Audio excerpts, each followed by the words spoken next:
We are so excited to CLIQ with Betsy from Beddy'S. It's a tongue twister. Well, the thing is, can I just say this really Yeah. fast? So we named it Beddy'S because it's like bed-ease, like making your bed with ease. But I didn't realize that it sounds like Betsy. So like our banker thinks my name's Betty. Everyone does. Those other people that we... Did they call me Betty? They called you Betty. Oh, did they? We just go with it. And I'm Angie. these two women have an incredible story, and I was actually really inspired by your story because one of the things that I think is so powerful about entrepreneurs is things they overcome. How did your experience with Shark Tank shape your business? So can you say this? It wasn't Shark Tank. We were on West Texas Investors Club. West Texas Investors. You're good. Okay.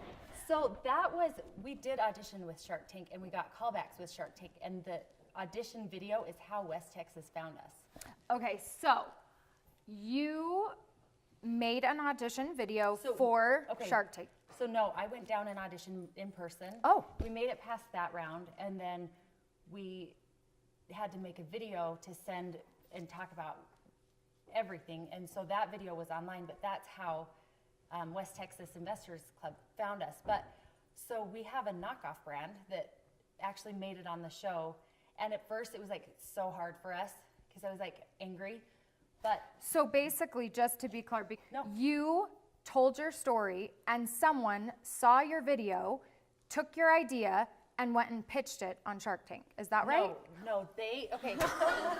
Sorry. Can you believe? Oh, It's my okay. God. Okay, stop. It's okay. It's okay. You know what? Though a lot of people think that we were on Shark Tank. A lot of people do. And it was so frustrating because we just want to start We're professionals. I am so sorry. Everyone thinks that we were on Shark Tank. Yeah, Everyone really does. But our knockoffs were. So what happened is they sold completely different zippered bedding. And we did auditions for Shark Tank. Okay.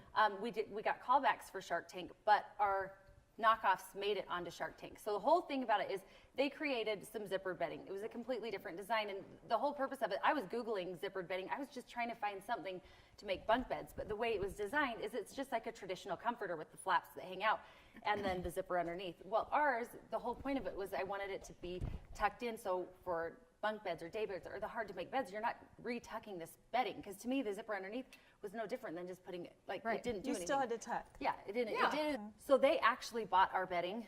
I know because they used their email from their business Not to buy it. Not smart. And When we were the only ones doing everything. So we orders. see all the orders that are going through. Yeah.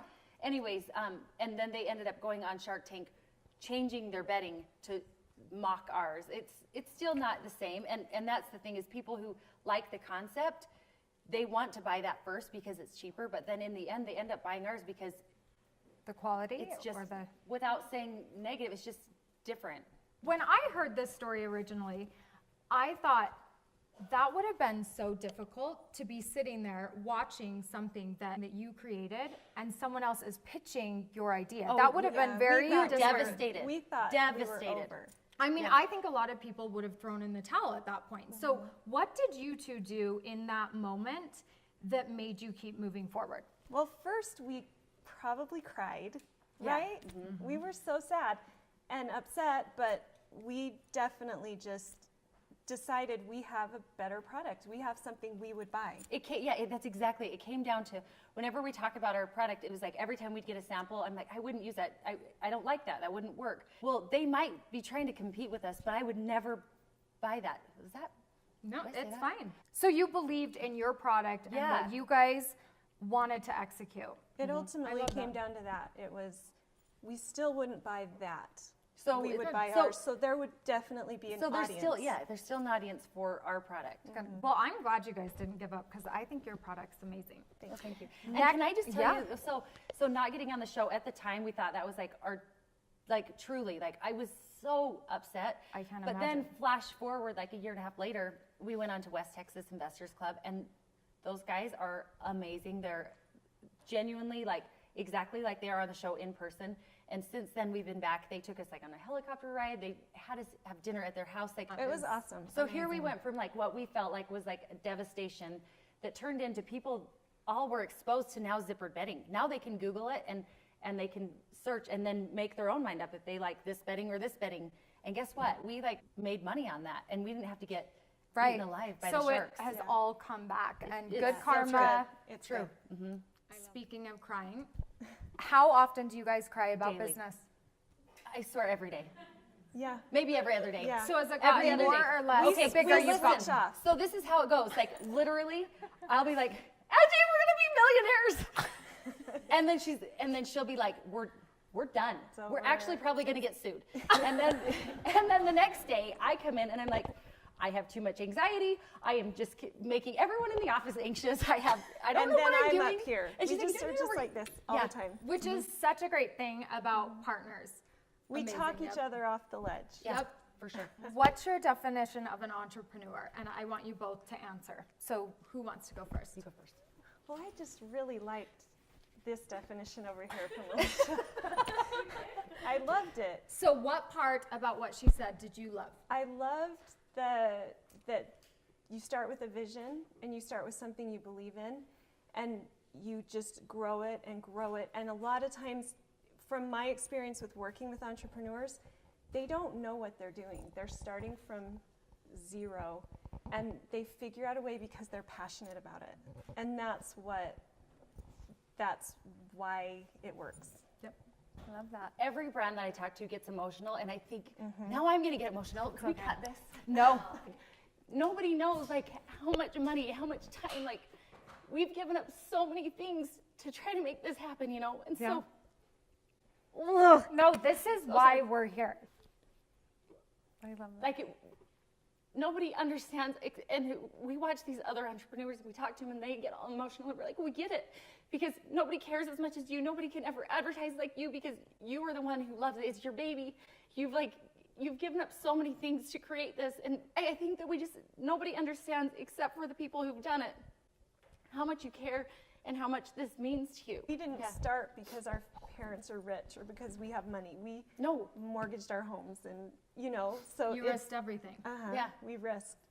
And I think that's why we like Spark, because we get to meet so many people that started from nothing and were passionate and took it somewhere. Yeah. Sorry. I No, can't even do think not straight. ever Like, apologize for being raw and authentic. I think that's the How thing you that people felt. don't ever see is I'm like, they think that like we just had it easy, like we just created a product. Because in my mind when we started, that's what all you did is like, I was like, Angie, okay, what we'll do is we're just going to start this product and it's going to be so easy and we're just going to make it. And then once we make it, then we can sell it. And oh my gosh, if we sell $100,000, do you know what we're going to do? We're going to get lipo. Like, and guess what? We still haven't got lipo. Wait, was this a real goal? I have to know. 100% real goal. Oh, this is so amazing. Do you guys have any irrational fears or superstitions? Yes, all of them. All of them? This is all for her. Okay, wait, then since she probably just- only has one, then you need to answer first because Well, I think I have I'm not as much of a risk taker as Betsy. She's She grounded. pushes me. but just like in life even, it Yeah. doesn't even have to be with business. I think that for me, I've always been afraid of trying something that I could fail at. Like I play the piano, but I know I can play the piano because I can put in the hours and practice and do it. But and I'm not going to be a concert pianist, but I knew that I could do something if I worked hard enough. But then there are those things that take risk that even if you work hard, you could fail. And I didn't try those things. Trying new That's things. Until what? Until I made you try these things. Yes, until Then Betsy she made me made go me. on a helicopter. So what are your irrational fears and Okay, We superstitions? could just let's There Tell are me so your many. top three, just only Okay, top three okay. since we only have a So couple. I'm always honestly worried that I'm going to die in an airplane. Like, so every flight we were crying. I was crying. She's like pulling me away from Gentry. Like, it's and gonna I'm be holding fine. I'm holding your hand on the flight. It's Oh my okay. gosh. Yeah. So do you like take something? Not to, anymore. like- Now I just get on the plane. oh my She gosh, just this gets is right so on. good. She's so brave. And then Can I say one? I love that you know each other so well. So this is one of my favorites. We would go on long runs because we were trained for a marathon. Yes. And we would cross a crosswalk. And she would just book it and sprint across. Like, I didn't even know you could run that fast. And I'm left in the dust, and it's because she's afraid an earthquake's going to happen. While I'm on the bridge. While she's on the bridge. I'm So actually looking for trucks that I might be able to drop into as I'm sprinting. that's the honest truth. Oh. It's true. Like, she's always thinking of the worst case, like, what's the worst thing that could happen, and I what's know my they're escape crazy. plan? I But know then they're you're crazy. willing to risk your entire life on this business, That but doesn't you're matter. afraid Scare her. That to me is like, it's money. It sucks, you know? Like, Yeah. But I've lost money. I've lost a lot of money. And it's like, like I'm more worried about dying and like my husband getting remarried, my kids having a stepmom. Okay, so if you guys could tell your 20-year-old self, give your 20-year-old self advice, what would it be? I already know the answer. I just feel like I would say to myself, get out there and try and do things instead of the safe thing. Just do more. I really Get out of your would, comfort because get out of your comfort zone, because my 20-year-old self was always, I can do this, so I'll do this, but no risk. And I love who I am now because I took this risk, and I wish I'd done it sooner. 20, you know? Yeah. So, Better late than never, though, right? right. I actually don't know. I feel like opinionated about everything, but I don't know what I tell my 20-year-old What about self. like just get on the plane? Like Get you on are the going to plane, great probably. places. Probably like get a fortune teller, tell you that you're not going to die. So like I need somebody. Just kidding. Have you ever been to a fortune teller, just on a side Yes. note? Oh my Yes. gosh, Kate, let me Yes. just tell you I this. Kate. figured. I've got to tell you this. You guys, You guys this gotta was hear this. This is in good. China, Okay. too. Okay. This is a just real barely, one. just barely. So a year ago, when I say just barely, it was a year ago. So we go to this little old man, and he's in this like temple thing, and we tell the lady we're with, like, we want to do this, and she's like, okay, it's like $25. We're like, let's do it. So we go down, and he's like, okay, so when did you start your business? And we're like, oh, I can't even remember what we said. We said extra years because we were thinking of the years that we're putting time together, you know. And then he's asked us, what else did he ask us? Just really basic questions, Yeah. nothing. So he's like doing this, and then he's flipping things, and then he's going like this, and then flipping coins, and then like I'm like, what is he doing? Like I'm asking or the girl that's with us because he doesn't speak. A translator? But he then he was speaks kind of speaking English too. So then he's like, he kept telling her, he's like, no, they did not start that. They did not start until 2014, and she goes, he's saying that you didn't start until 2014. We're like, well, actually, our Kickstarter didn't fund until 2014. And he told us like all the things that we were wondering. So like we were talking about working with different factories and manufacturers and stuff. And he said like, don't switch to yet, and like all these things. And we're like, I totally I believed like him. it. Yeah. Oh yeah, he He knew was what he so was doing. believable. You know what? We wanted to find him last week. Actually, You we never did. know when messages are going to be brought to you and how they're delivered. So, okay, last question. If you guys could have anyone roll around in Betty's bedding, who would it be?